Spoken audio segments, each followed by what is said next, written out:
Доброго ранку, український кризовий медіа. Good morning, colleagues. The Ukrainian Crisis Media Center is beginning its work, and I give the floor to the head of the Communications and Press Department of the Ministry of Defense of Ukraine, Lieutenant Colonel Oksana Gavrylyuk, and then we'll have Lieutenant Colonel Anatoliy Stelmakh on Skype, who is an anti-terrorist operation spokesman in the Ministry of Defense of Ukraine has prepared and sent to include into the draft state budget of Ukraine the budget request for 86,952,000,000 hryvnia.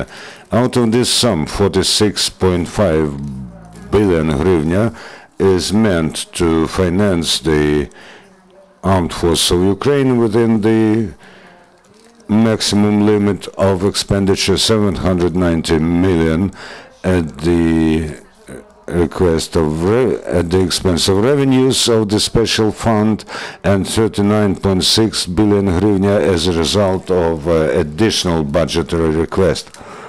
The additional budget request of the Ministry of Defense of Ukraine will provide for the raising of the level of battle capacity of military units, and also for the sufficient financing of the state-targeted defense programs.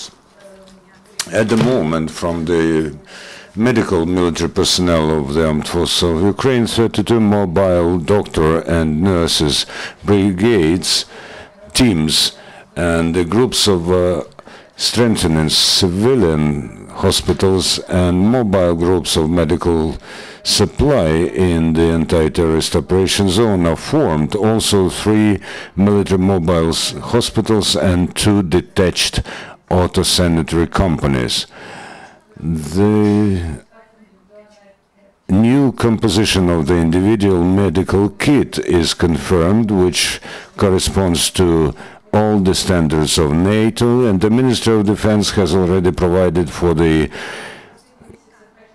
30,000 such medical kits that are being sent to the units of the Armed Forces of Ukraine. Over the last months, as humanitarian help, the Armed Forces of Ukraine have received a mobile hospital from Canada, which was transferred to the 59th military mobile hospital of the Armed Forces of Ukraine in the zone of the anti-terrorist operation. The medical service of the highly mobile commando troops has received medical property and equipment of EMEDS unit. Within the Ministry of Defense of Ukraine, new instructions on military surgery, field surgery, and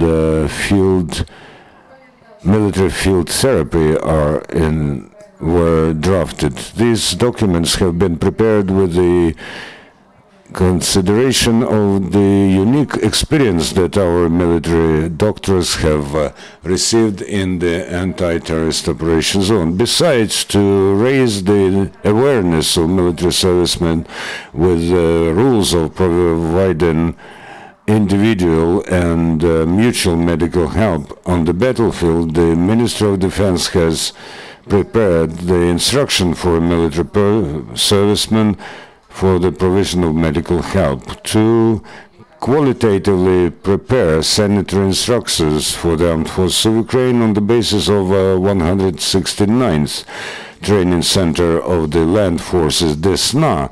The training unit of military medics is being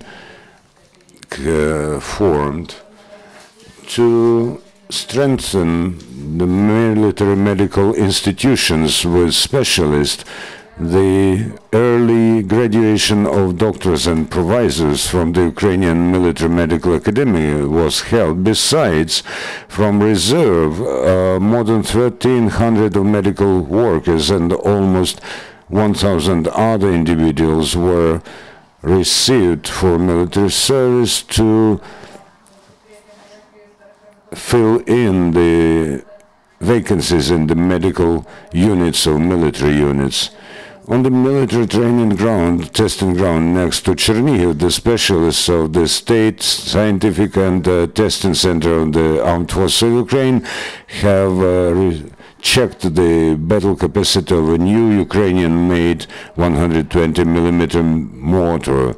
This is the common project of the Kiev Defense Enterprise Mayak and Starokramatorsk machine building plant, created along the lines of the Soviet sample. However, it's made exclusively from high-quality components of Ukrainian make. It is a lot easier, lighter. This is a huge step in the process of substitution of import of the artillery armaments, which will provide the armed forces of Ukraine with the outdated samples 50 to 60 years old. And this year, the specialists of the Kiev Defense Enterprise are ready to produce almost 50 Ukrainian-made mortars, and next year from 300 to 400 such mortars. The repair and restoration brigades of the Armed Forces of Ukraine and special brigades of state enterprises continue to restore and repair the armaments and military machinery. Over the last week, 258 units of armed forces and military machinery were returned to the area of fulfilling combat tasks in the zone of anti-terrorist operation. Besides, the military repair and restoration teams have put back into action 149 units of 149 vehicles. So, since the anti-terrorist operation started, 29,553 units of armaments and military machinery were repaired and returned to the armed forces of Ukraine. And to round it off, on the championship of the world on swimming among juniors in Singapore, the sportsman from the Central Sports Club of the Armed Forces of Ukraine, Andrei Hlopptsov, has won gold on 50 meters butterfly breaststroke distance with the time 23.64 seconds. And during the summer track and biathlon World Champion in Romania, the senior soldier of contract service of the Armed Forces of Ukraine, Yulia Jima, has won bronze in one of the disciplines. And the Ukrainian team has got the first place, having received 11 medals. So now the word goes to Anatoliy Stelmakh, who is the officer of the press center of the anti-terrorist operation headquarters. In the anti-terrorist operation zone, during 28th to 31st August, the situation has radically changed. Until 7 p.m. on the 28th August, the illegal armed formations have intensively shelled the forces of anti-terrorist operation practically from all kinds of weapons, but by the end of this day, the gunmen have significantly decreased their firing activity. And this dynamics was preserved for the next days. On the 28th of August until 7 p.m., the Russian terrorist troops have fired at our positions in Krasnohorivka, Pisky, Mariinka, Opitna. In the morning, they have twice shelled Ukrainian strongholds in Avdiivka from 120mm mortars. At 10 past noon, they shelled this settlement from 122mm artillery. Next to Mariupol, our units in Granitne were under mortar fire from 120mm caliber mortars, And in the same district, the same area, the bandit formations have twice used tanks at approximately 4 p.m. After 7 p.m., the intensity of fire of the enemy has sharply decreased.